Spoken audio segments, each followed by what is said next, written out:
I am not an expert tomato grower.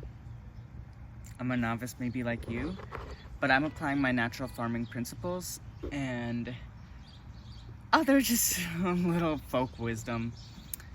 The first thing, this is how I select all vegetables. I go heirloom, and I put a lot of research. What else are you doing in the winter? Into variety selection. So because I do the natural farming approach, and that means rain-fed and putting up with weeds, I selected the wild Riñon de Cuba tomato.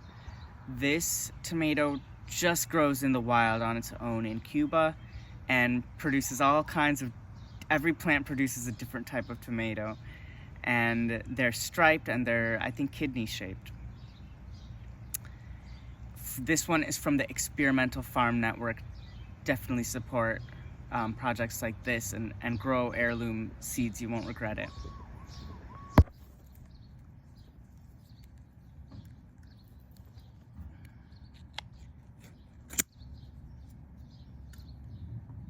No cats running? Okay. So I'm just gonna go way deeper than I would for the tomato, just to put it in.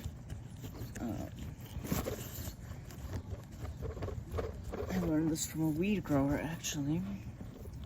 They said that right when the roots hit the plants, there'll be an explosion of plant growth. All right. That'll do it.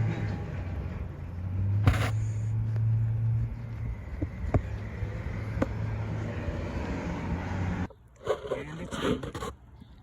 It's not a pretty sight, but basically I pulled the weeds out of this overgrown container. I pulled the violets, and then I left some stuff. I left some sorrel and some of this Aleppo spotted lettuce. Because I'm container gardening, I want to make the most of what I got, so I'm throwing in a basil plant as well. Tomatoes and basil, they go together. I've seen many gardeners do it. And here is the finished container garden renovation. I wouldn't go any smaller for a tomato personally. And now we have this polycultural guild that will grow together. We have the wood sorrel, the Riñon de Cuba tomato, the Aleppo spotted lettuce, and the basil. And I finished up with a thick cover of straw.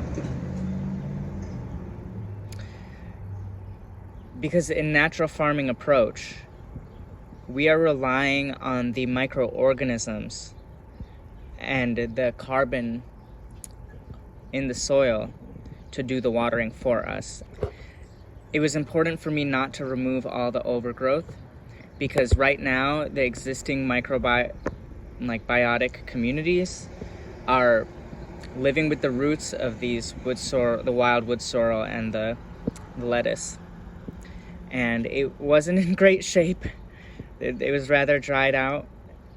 And so this thick cover of grass clippings is aimed to address that. And I'm hoping that this can be, especially after a big rainfall, like a set it and forget it. And I'm hoping that the fish, that's what the design is aimed for.